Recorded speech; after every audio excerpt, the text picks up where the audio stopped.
Thanks. RasReport.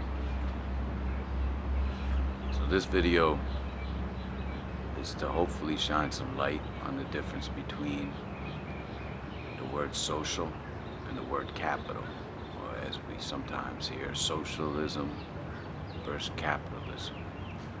Now I know, we all know socialism, because the ism is just a device to construct the confines of God's religion within man's. Okay? So, when we're dealing with a social economy, we're dealing with an earth that is controlled by everyone. Everyone has a stake, and as is the truth, that when the earth is destroyed, everyone suffers.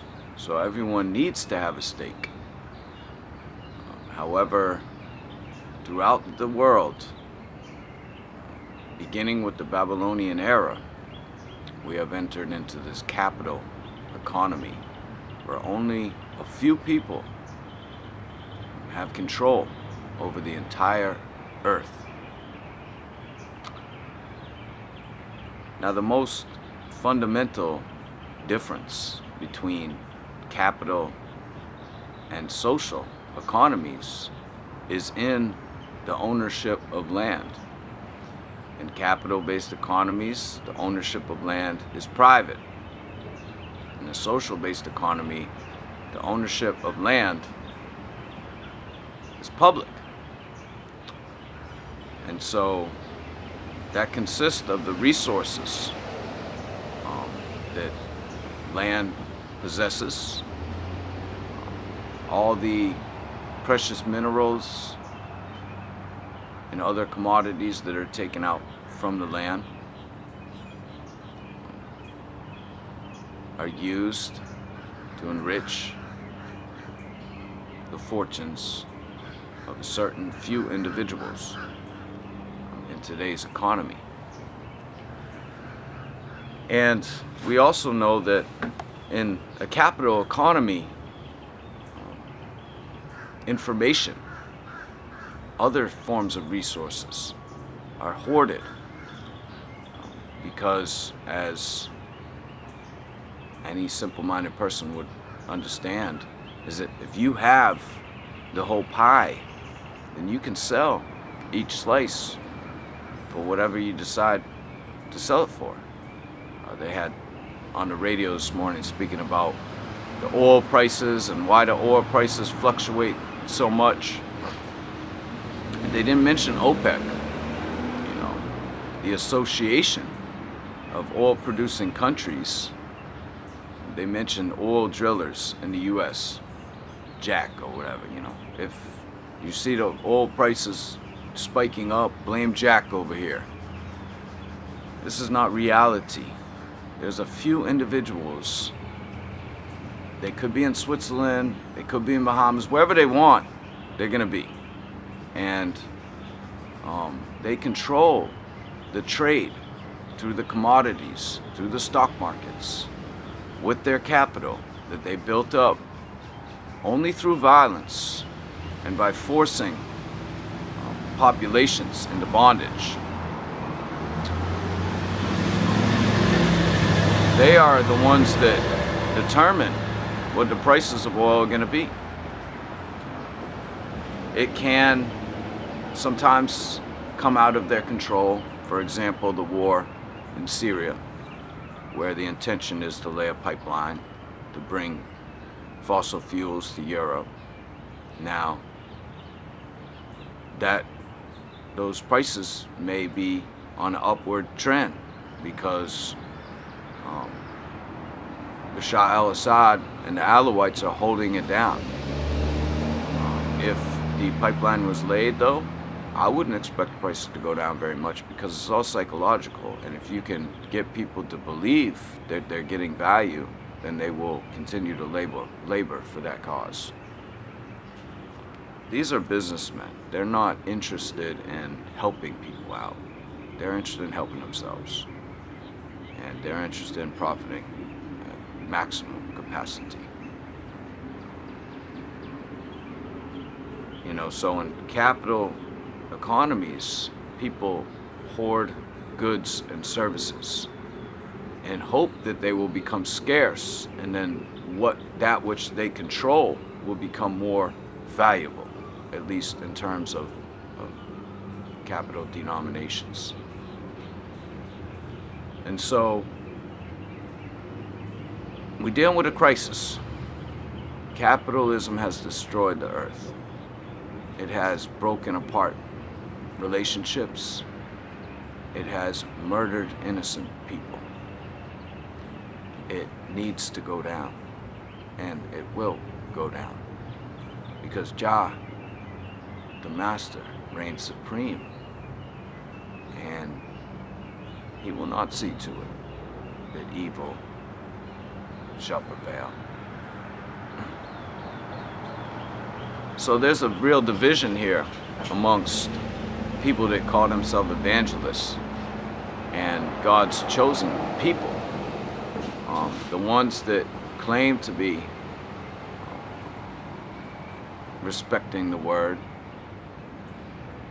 seem to overlook these realities, that these fossil fuels and other conditions brought on from man have destroyed life, livelihood, and therefore their security in favor of their own wealth. They become obsessed with themselves in the sense where they believe that their wealth that they've acquired at the expense of others only because they've decided to tap into that beast and serve and worship the image of the beast has come before the Master. And in doing so, they believe that these blessings are of him, that he has given these blessings to them, I guess for their reward. It's not clear whether they believe in an afterlife or not, because these kinds of people seem to believe that, you know, they're gonna go to heaven, right? Some place up in the cloud with, looks like a palace, a paradise or something, and they'll be there for eternity. And at the same time, they'll be blessed here on earth. Well, as scripture does make mention that the sufferer and the poor will be blessed. Blessed be the poor in spirit, for theirs is the kingdom.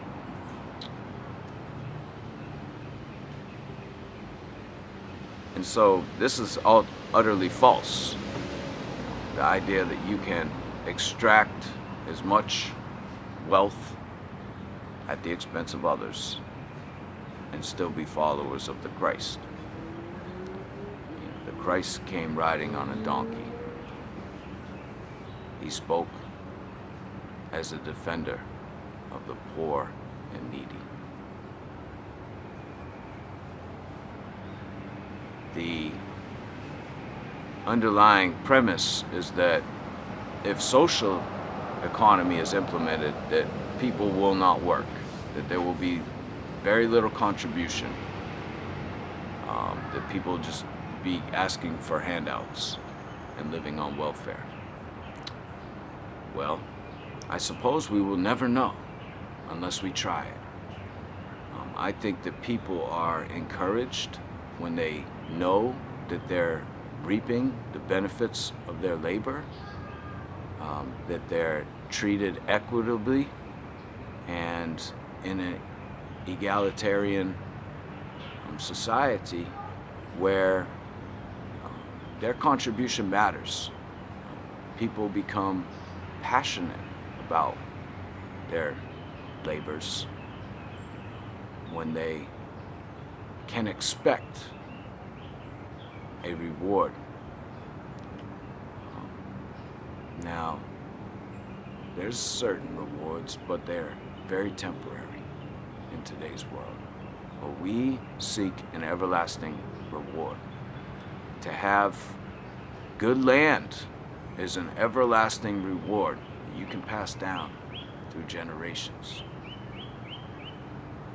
As we move into the future in this capital economy, we utilize our energy in vain, for vain purposes, to build up these mechanisms of man. They may be entertaining, you know, you might get a laugh, but that laugh will go away. And you'll be stuck trying to fix something, dealing with this problem, dealing with that problem. You know, there's going to be problems in any type of economy that you set up. But when people are treated decently, there's sure to be less problems. So just as a recap, and I plan on expounding upon this matter further, the difference between a capital-based economy and a social-based economy is in land ownership.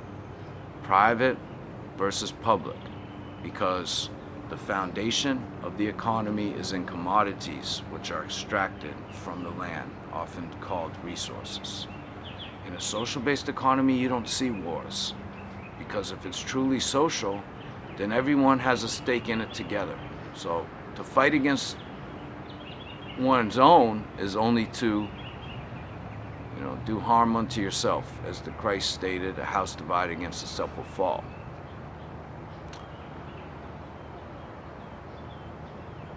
And in the social-based economy, people learn various trades, you know, each one teach one. We learn how to survive, how to sustain life, how to make our life more convenient. The capital-based economy has only made our life less convenient. Yeah, there's the illusion there that you got your smartphone and you can see where the rain's coming from. You know, it's like even the indigenous people thousands of years ago could see where the rain was coming from. If our capital economy opened up, you know, was truly transparent and opened up that information to for the welfare of the common people, then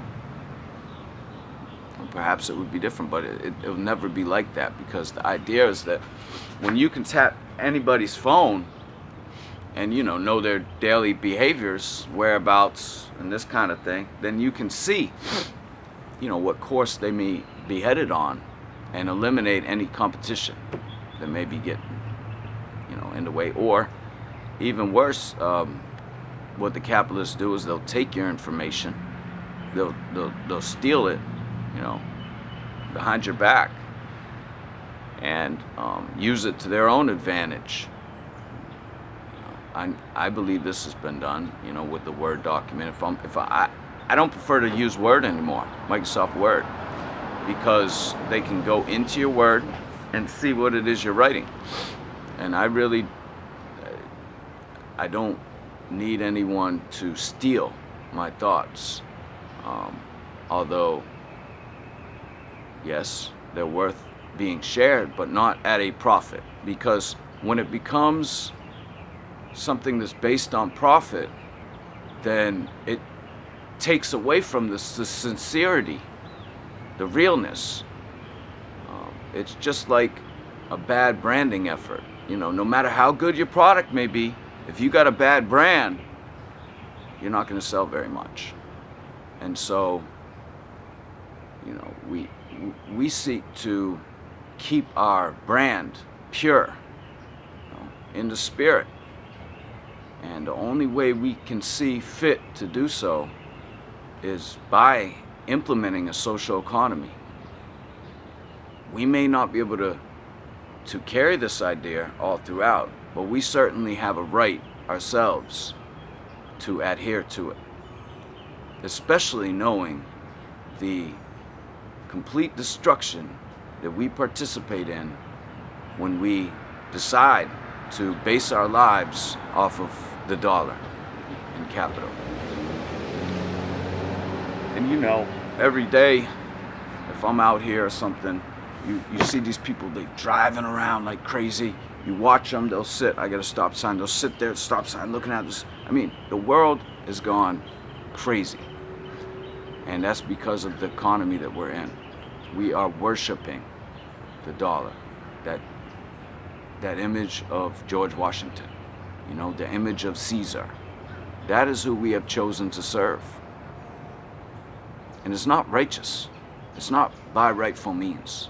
If you go over to another country somewhere and say, who's Thomas Jefferson? People probably won't be able to tell you, right? But we've been conditioned to believe that these so-called leaders are holy and whatnot. So let us learn to free our mind and be strong, to go forth in courage, and to enter with grace. Rastafari. Selassie I.